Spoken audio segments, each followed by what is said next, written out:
Ladies and gentlemen, welcome to my underground lair. I have in the studio with me today, his name is Bill Weeks. Welcome, Bill. Bill is one of those characters in life, and everywhere he goes, he's a character and a half. But he's one of those people in life who I would say has an indomitable spirit. Now, you were born with a specific birth defect. I was born in the early 50s, and a lot of people have heard the term club-footed. Basically, my legs were twisted together and my feet were turned. And later on, I found out the reason for this was because of my mother's age. She was an elderly woman. And my right leg, they were able to correct. And, you know, I still have problems with it, but they was able to correct it. But my left leg, it was extremely deformed and it wouldn't grow. And when I was 9 years old, back in that day, you know, there was a solution. There was no bone grafts and all the fancy surgery. Solution was take the leg off.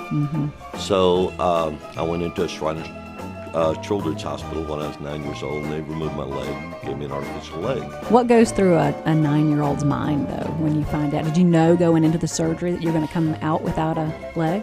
Not really. I'm just wondering how aware you were of actually what was happening at the time. No, but I will say this, that there is no better place in the world for a child to be than in a Shriners Hospital. Yeah, I've heard that. The funniest thing, you know, people said, well, it had to be so traumatic to have your leg taken off. I said, it really wasn't. You know, they took my leg off, they put me through therapy, and when my parents came to get me, I didn't want to go home with them because here was a place that actually had Bozo the Clown come see you, and every Sunday all these Shriners clowns would come in and they'd bring you presents. And now you, at 10 years old, you started doing martial arts, even with the prosthetic leg. You had a prosthetic leg at that time, or Yes. did you do it without it? No, I had a prosthetic leg, but I was using crutches as well. One day I came home and my dad asked me where my crutches were. And I told him that this little boy had beat me up and taken them away from me. My dad at that time was military, he's airborne sergeant. He had the attitude, that's not going to happen to my son.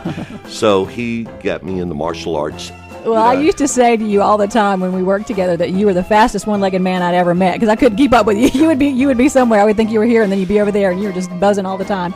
So you've got a lot of drive in your life in general. Now, what do you think spurred that? I had the perfect father. My dad was the type of person who handicaps a state of being, and you're not going to put yourself in that state. He made me do everything any other child did. You are acceptable. Great! You want to see me naked? He put himself through college. He got a bachelor's and a master's degree. There's one word, I think, that if anybody ever hears it when they're in a doctor's office that just rivets them to their core is the word cancer. And so about 5 years ago, you tell me about what happened with you and your cancer. I said, Mr. Weeks, you have bladder cancer and kidney cancer. It was a type 3 carcinoma, and real serious. You went through treatment for your cancer for 18 months total? 18 months. You've been healthy for 4 years now? Almost? 5 years, 5 years? yeah. Consider myself well blessed because at the same time I had it, a friend of mine over in Columbus had the exact same cancer and passed from it. Oh, did he really? And But that had to be just profound for you, though. it was, and what was really profound was seeing his wife and talking to her about it and knowing I'd lived and he hadn't. And I'm sure. Oh, wow, can't even imagine. Now, just 2 years ago, so here you are. You've lived your life. You've had the club feet. You lost a leg. You battled through cancer. Then just a couple of years ago, you had something very sudden happen to your hearing. right, I had the same thing that Rush Limbaugh had, that sudden deafness syndrome. The hearing in my right ear, it's totally gone. But they were able to stop it in my left ear. So you have hearing in one ear. And here you are. I mean, you're smiling. You're talking about your faith. You have all this stuff that's happened to you. But then, just last May, your position got eliminated. So you've been out of work for almost a year now. Yeah, and it was one of those things that was totally unexpected. 6 months ago, you weren't this chipper man that's sitting right here in front of me now. No. It's been some dark days, which I'm sure our listeners go through. Right. I like to tell people that God's going to put you where he wants you. People say, well, how can you say that?